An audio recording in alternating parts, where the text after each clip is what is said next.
भर में लोगों से कहना चाहता हूं, कम मेक इन इंडिया।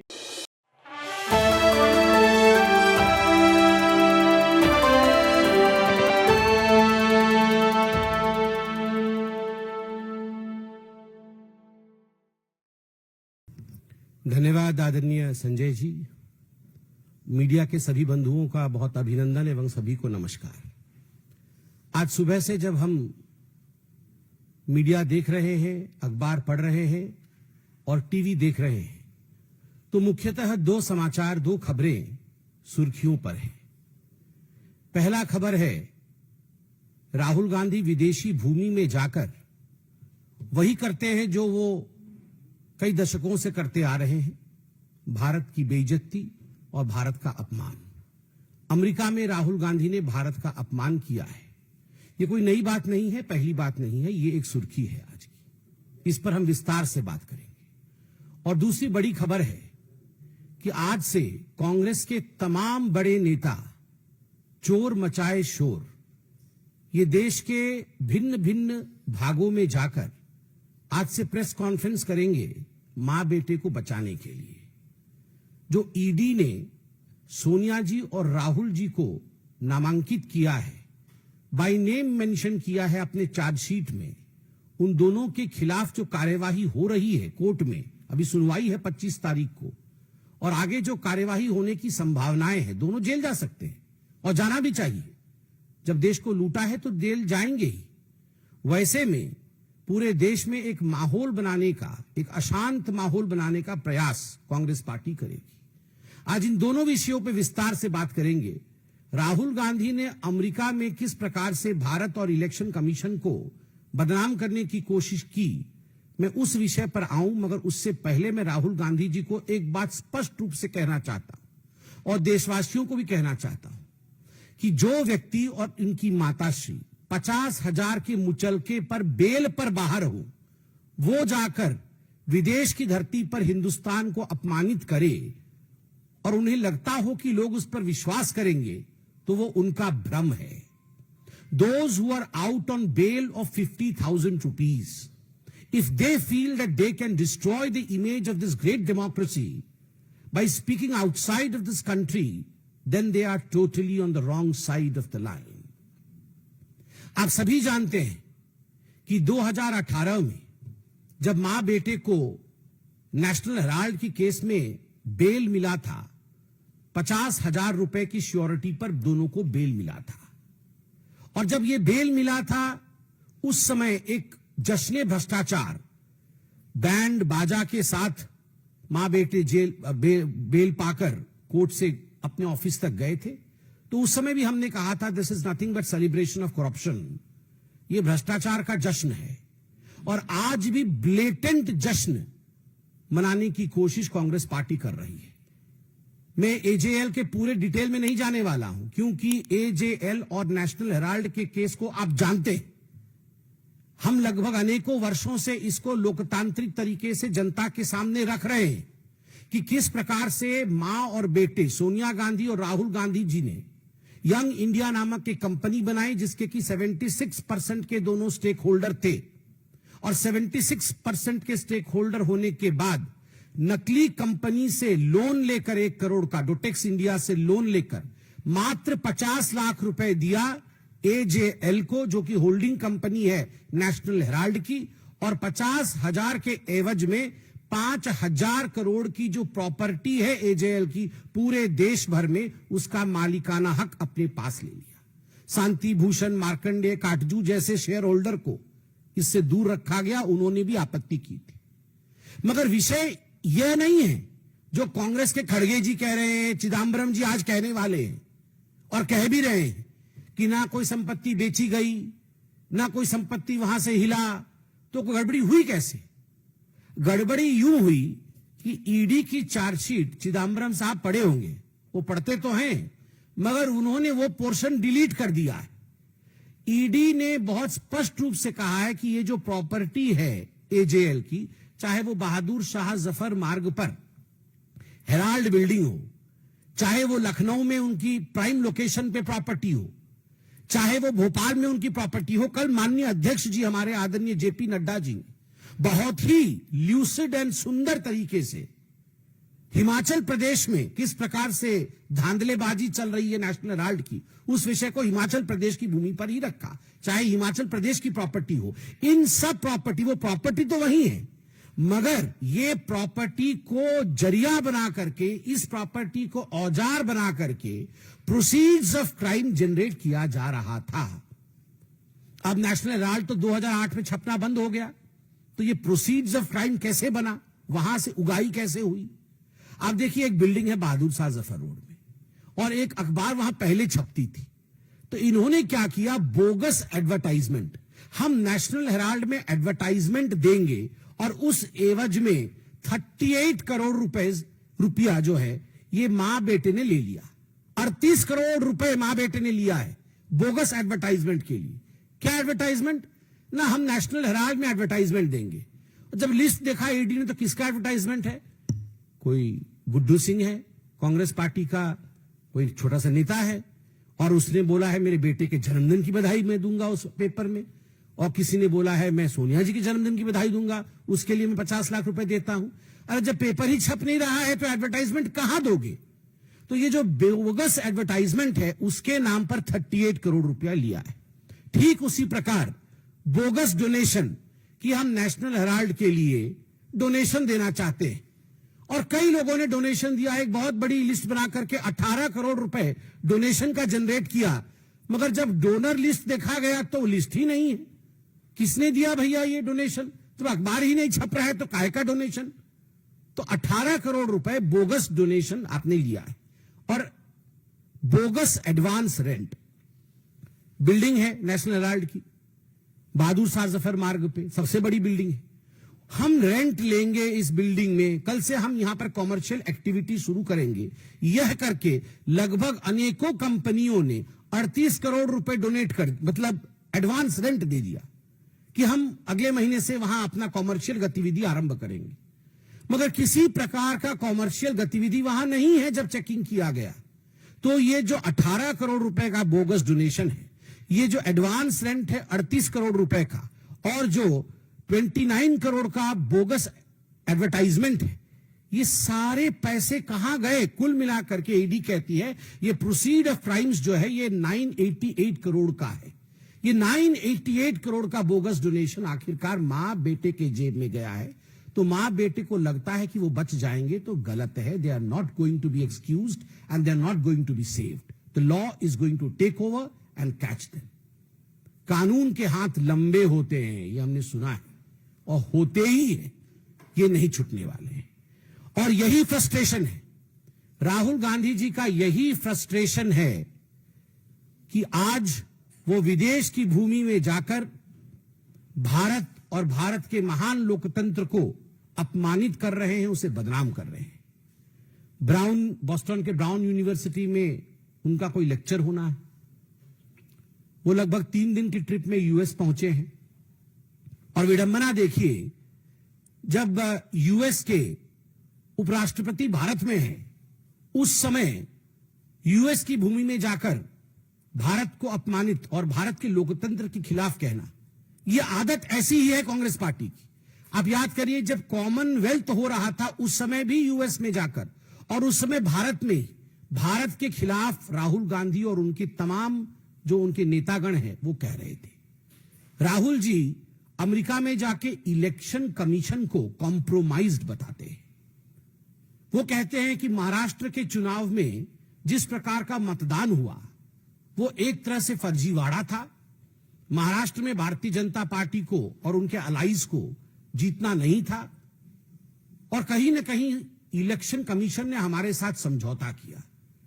मैं राहुल जी से पूछना चाहता हूं, राहुल जी, झारखंड भी तो उसी समय चुनाव हुआ था, क्या आपने इलेक्शन कमीशन के साथ झारखंड में समझौता किया था?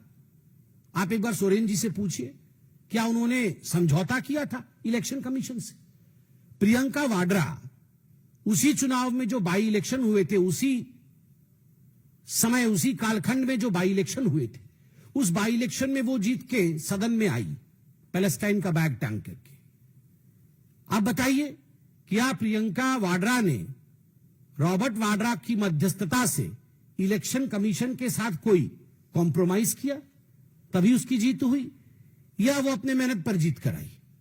आप ये बताइए कि 240 सीट जब भारतीय जनता पार्टी को विगत लोकसभा 2024 के लोकसभा में जब हमें 240 सीट और आपको 99 सीट मिली, तो आपने पूरे देश में और सदन में भी ढिंढोरा पीटा कि ये भारतीय जनता पार्टी की हार है और ये कांग्रेस पार्टी की जीत है। तो was the election commission compromise then? आपने ये जो जश्न मनाया था, क्या हम कॉम्प्रोमाइज थे? और ठीक उसी प्रकार महाराष्ट्र में लोकसभा में हमें 9 सीटें मिली और आपके गठबंधन को हमसे अधिक मिली थी। तो was the election commission compromise then by you?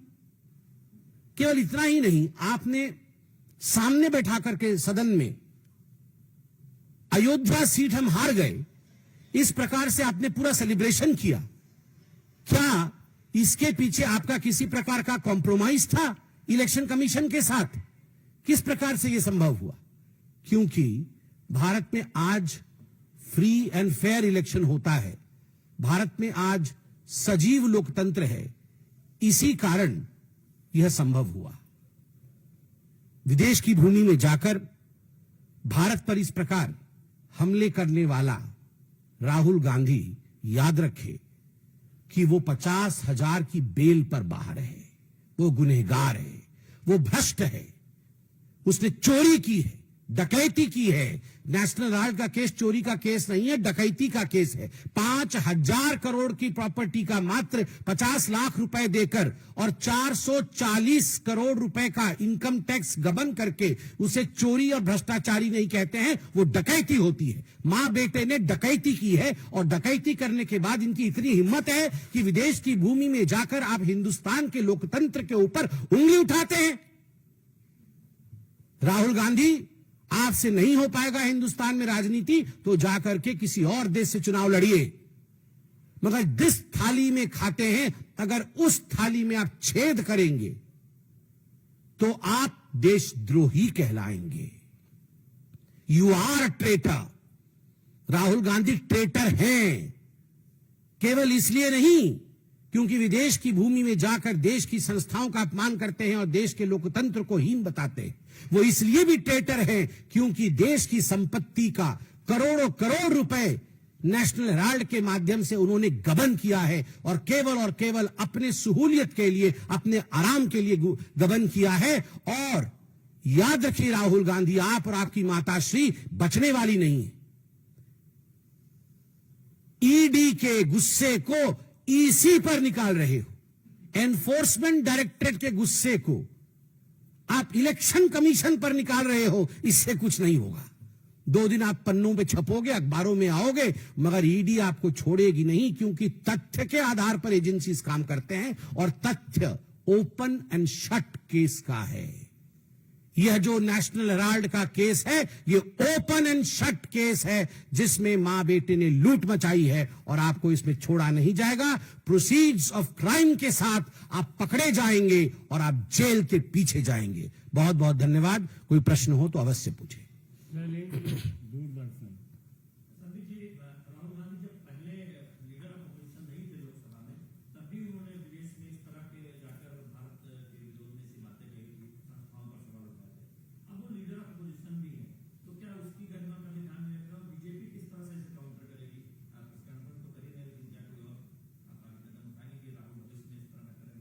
देखिए, वो लीडर विथ नो पोजीशन है।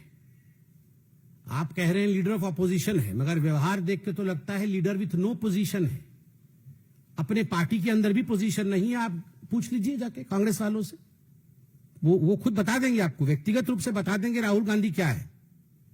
और आप पूछ लीजिए देश की जनता से, जनता तो वोट देकर बता रही है कि is no leader with opposition. जिसके पास काबिलियत नहीं है वो अनफिट है, पॉलिटिकली अनफिट है। Politically unfit man always takes the crutches of allegations which are false to prove that he is a leader. जो पॉलिटिकली अनफिट होता है वो हमेशा बैसाखी पकड़ता है गलत सहारों का और गलत एलिगेशंस का, ये प्रूव करने के लिए कि मैं सही हूं। और आज अमेरिका में हो या दूसरे देशों में जो राहुल गांधी कर रहे हैं वो उनकी नाकामी का ही एक खिसियापन है। दीपक चौबे।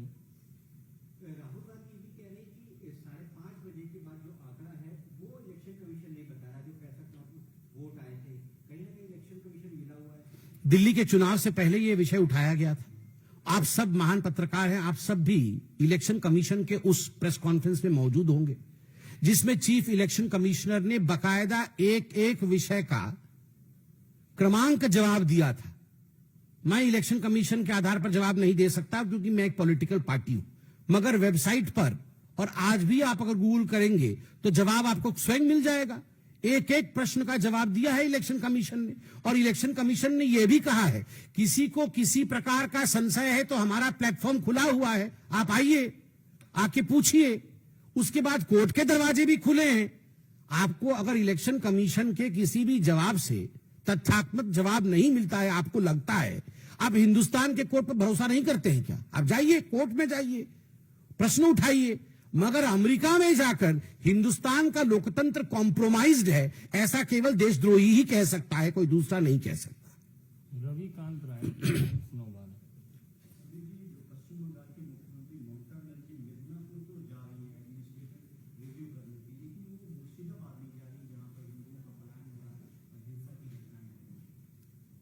बहुत दुख के साथ कहना पड़ रहा है, मुझे लगता नहीं है इसको पॉलिटिसाइज करना चाहिए, मगर यह सच्चाई है कि ममता बनर्जी हिंदुओं से नफरत करती है।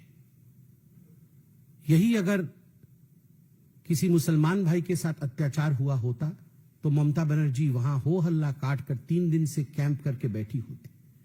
मगर आज मुर्शिदाबाद में शमशेरगंज हो चाहे धुलिया हो, वहां मां बहनों के साथ, छोटे बच्चों के साथ जिस प्रकार का अत्याचार हो रहा है, उसको देखने के पश्चात ममता बनर्जी स्वयं एक महिला है, अगर उसके बाद भी उनका दिल नहीं पसीज रहा है, उनको वहां जाने का मन नहीं कर रहा है और वो वहां जा नहीं रही है मुख्यमंत्री होते हुए भी, किसी महिला को गले से लगा के ये नहीं कह रही है कि मैं तुम्हारी आबरू को बचाऊंगी, तुम्हारी आबरू के साथ जो खिलवाड़ करने की कोशिश की गई है, तुम चिंता मत करो बहन, मैं तुम्हारी बहन हूं।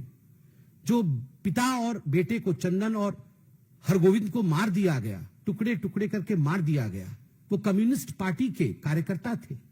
ना कम्युनिस्ट पार्टी उनको ओन कर रही है और ना ममता बनर्जी उनको ओन कर रही है, क्योंकि उनका कसूर सिर्फ इतना है कि उनका नाम हरगोविंद और चंदन है। शी हेट्स हिंदूज और इस बात को हमें मानना पड़ेगा।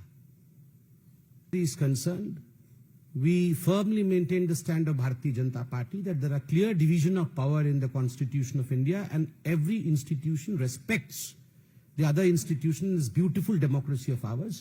So no comment on the judiciary of India.